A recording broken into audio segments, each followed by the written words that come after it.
안녕하세요. 7호엄마입니다. 오늘 우리가 읽을 부분은 챕터 6. 이제는 당신이 통제권을 쥐어야 한다.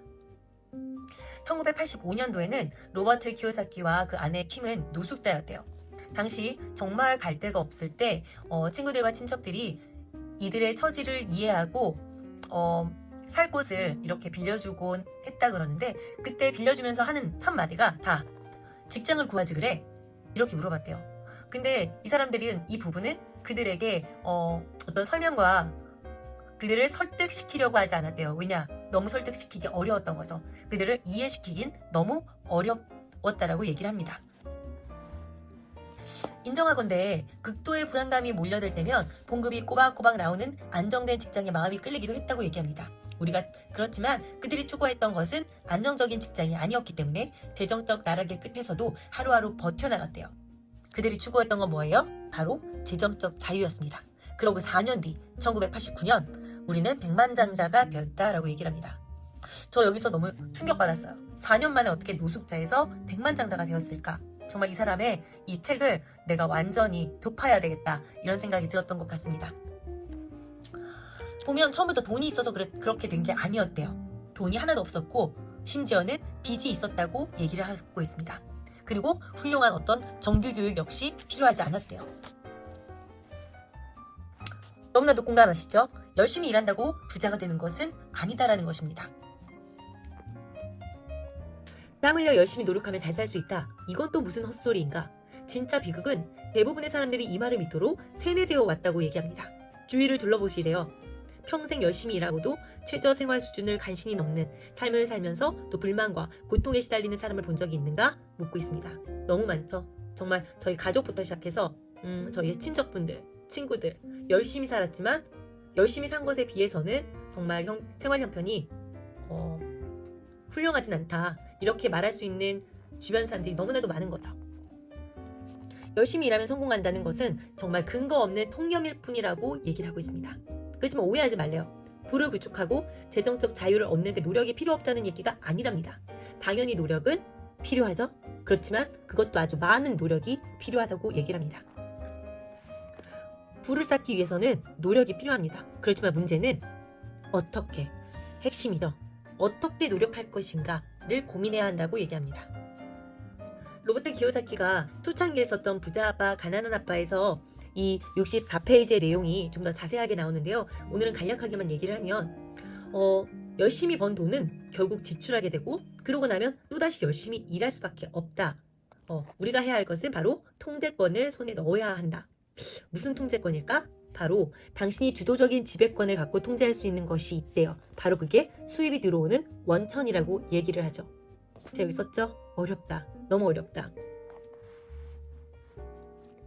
비사부면은 진정한 부를 창출하기에 가장 적합한 구역이지만 동시에 대부분의 사람들이 쉽게 들어가지 못하는 진입 장벽이 존재하는 영역이기도 하다. 오늘날 창업에 필요한 비용은 여기는 이제 달러로 나와 있지만 보통 정말 1억 5천에서 정말 많게는 10억까지 들죠. 그리고 창업한 회사가 5년 안에 실패할 확률이 약 90%에 이른다. 이것은 비단 미국뿐만이 아니라 한국도 똑같이 적용되는 부분이죠. 일반적으로 사업을 시작하면 임대료와 각종 공과금, 여타 재비용, 종업원 임금, 공급업체 대금을 지불해야 한다고 얘기를 합니다. 그리고 또한 사람들은 대부분 이런 힘든 상황을 감당할 만한 정신적, 감정적, 신체적, 재정적 지구력을 갖고 있지 않다라고 얘기를 합니다. 전 너무너무 공감하는 부분이, 저희 신랑이 요식업을 하고 있지만 정말 너무 힘들어했어요. 특히 요즘 같은 코로나 때문에 경기가 안 좋아지면서 매출이 반 이상으로 확 줄었죠. 그렇지만 여전히 재료비, 월세, 인건비 다 나가야 하는 거죠. 그렇기 때문에 사람들은 이런 힘든 상황을 감당할 만한 어떤 그런 여력이 안 된다라는 거예요. 신랑도 지금 잘 버텨내고는 있지만 정말 스트레스 많이 받아 합니다. 그렇다면 사업 프랜차이즈는 괜찮잖아, 이미 시스템이 있잖아 라고 얘기를 하죠. 맞아요. 프랜차이즈 사업은 리스크를 굉장히 덜어주죠. 위험 부담이 적죠. 그렇지만 가장 큰 문제는 현금이 많이 든다는 거죠. 예를 들어서 맥도날드 이런 거, 정말 돈을 버는 것은 보장이 되어 있지만 돈을 벌기 위해서는 창업 비용 5억에서 10억이 필요하다는 거죠. 가맹점 권리 획득에만 들어가는 돈이 그렇게 많이 들어간다고 얘기를 합니다. 이론적으로는 프랜차이즈는 정말 훌륭한 아이디어나 정말 현실적으로는 도박과 매한가지라고 얘기를 하고 있습니다. 이제 작은 소주대가 비활성 소득의 힘인데요. 우리가 원하는 어떤 부의 구축, 재정적 자유는 바로 한번 틀어놓으면 계속해서 돈이 흘러나오는 재정 수도꼭지래요. 스스로 그 상태를 유지하는 수도꼭지를 얘기합니다. 이런 영구히 보장되는 이런 소득을 바로 비활성 소득, 패시브 인컴이라고 하죠. 또 다른 말은 잉여 수입, residual income이라고 얘기합니다. 그렇다면 비활성 소득, 패시브 인컴은 뭐를 얘기하는 걸까? 예를 들어 보면 우리가 잘 알고 있는 전문직 종사자, 의사나 변호사들도 그들의 지식과 서비스를 필요로 하는 환자나 의뢰인이 없다면 결국 그들의 수입 수도꼭지는 잔금 쪽으로 돌아가 버린다는 거예요. 물을 틀었을 때 수도꼭지가 계속 가만히 있어서 물이 나와야 되는데 수도꼭지가 잔금으로 자동으로 돌아간다는 거죠. 그래서 대부분의 사람들에게 필요한 것은 결국 비활성 소득을 창출하는 어떤 수단이 있어야 된다는 거예요. 그러면은 어떤 사업이 과연 비활성 소득을 창출할 수 있을까? 로버트 기요사키가 우리가 잘 알고 있는 트럼프 대통령과 고민을 했다고 그래요. 그래서 둘이 책을 발간을 했습니다. 기요사키와 트럼프의 부자라는 책을요. 정말 놀랍지 않으세요? 이분 대단하시죠? 트럼프 대통령과 책을 쓰셨습니다. 여기서 얘기하면서 어떤 얘기를 하냐면 당신이 부자가 된다고 해서 지금 부자인 사람들의 부가 줄어드는 것이 아니라는 거예요. 그러니까 결국 우리가 지금부터 노력을 해서 부를 창출해도 그들이나 우리나 똑같이 돈을 벌 수 있다고 얘기를 합니다. 그러면서 두 사람이 고민을 했죠. 그러면 평범한 사람들이 어떻게 부를 구축할까? 그러다가 여기서 눈에 띄는 한 가지 사업 모델을 발견했다라고 얘기를 합니다. 이 특별한 사업 모델은 비활성 소득을 창출하면서도 이 초기에 필요한 투자 비용은 아주 낮대요. 비용이 없다고 그러죠. 또 사업 운영 경비가 매우 적게 들며 파트타임으로 시작할 수 있다는 유연성도 지닌다. 다시 말해 충분한 현금 흐름이 생겨 원래의 직업을 그만두고 이 사업에만 전념할 수 있기 전까지는 파트타임으로 참여할 수 있다. 이 사업이 바로 뭐래요?